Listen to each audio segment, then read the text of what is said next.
마가복음 13장 1절에서 13절입니다. 키워드는 때와 징조, 종말에 대한 말씀, 두렵지 않은 종말입니다. 예수께서 성전에서 나가실 때 제자 중 하나가 이르되 선생님이여 보소서 이 돌들이 어떠하며 이 건물들이 어떠하니이까. 예수께서 이르시되 내가 이 큰 건물들을 보느냐. 돌 하나도 돌 위에 남지 않고 다 무너뜨려지리라 하시니라.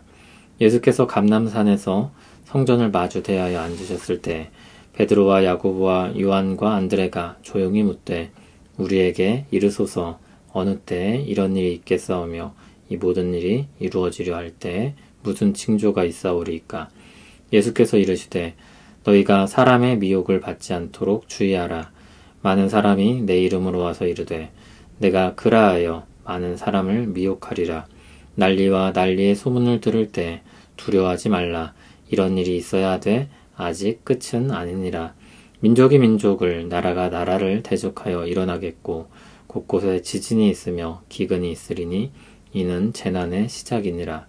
너희는 스스로 조심하라. 사람들이 너희를 공회에 넘겨주겠고 너희를 회당에서 매질하겠으며 나로 말미암아 너희가 권력자들과 임금들 앞에 서리니 이는 그들에게 증거가 되려 함이라. 또 복음이 먼저 만국에 전파되어야 할 것이니라.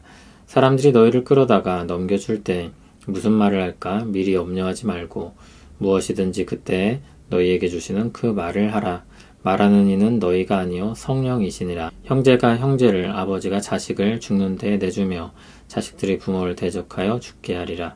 또 너희가 내 이름으로 말미암아 모든 사람에게 미움을 받을 것이나 끝까지 견디는 자는 구원을 받으리라. 아멘. 예수님께서 성전을 나가실 때 제자 중 하나가 물었습니다. 이 돌들이 어떠하며 이 건물들이 어떠하니까. 성전을 보니 경탄할 만큼 아름다워 정말 대단한 건물이지 않냐고 말씀을 드린 것입니다. 예수님은 이 대단해 보이는 건물이 돌 하나도 돌 위에 남지 않고 다 무너질 것이라고 했습니다.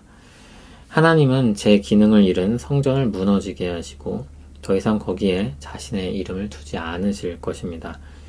이후 정말로 로마에 의해 성전이 완전히 무너져 내리게 됩니다.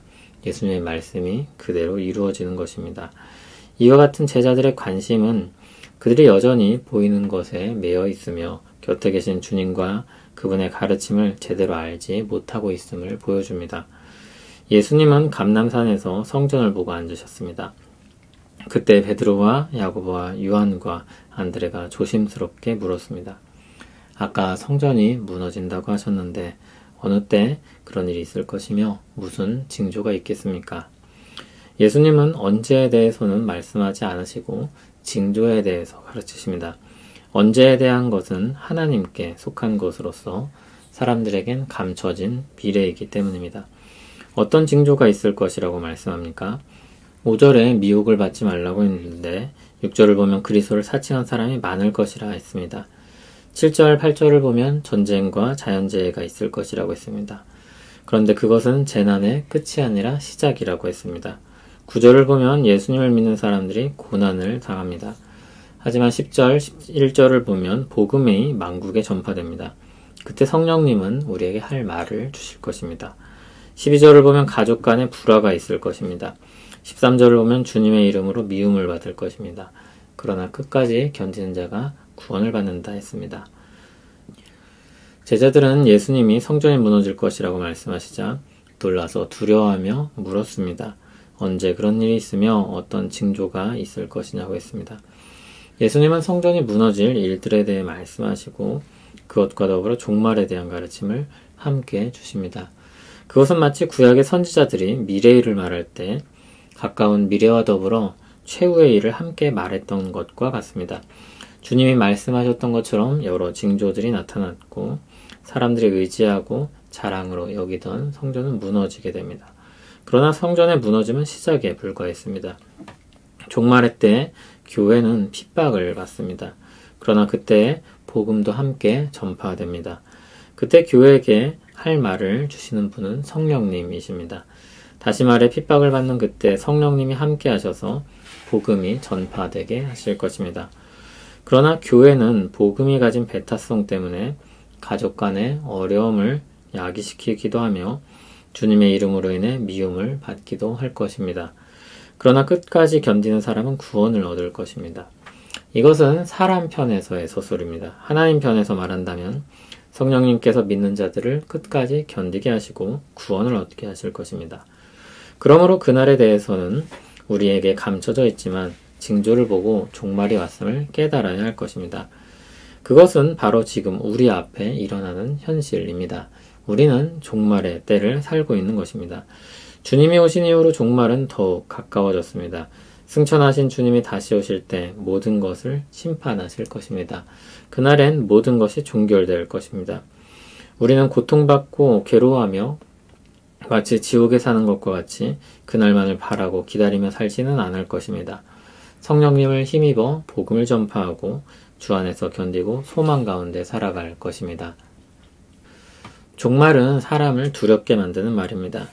시험 준비가 미진한 학생이 시험 시간을 맞이하는 것과 같은 두려움을 느끼는 것입니다.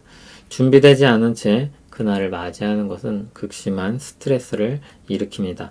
그러나 신자들은 다시 오실 주님이 가져올 종말을 그와 같은 두려움으로 받아들이지 않을 수 있습니다.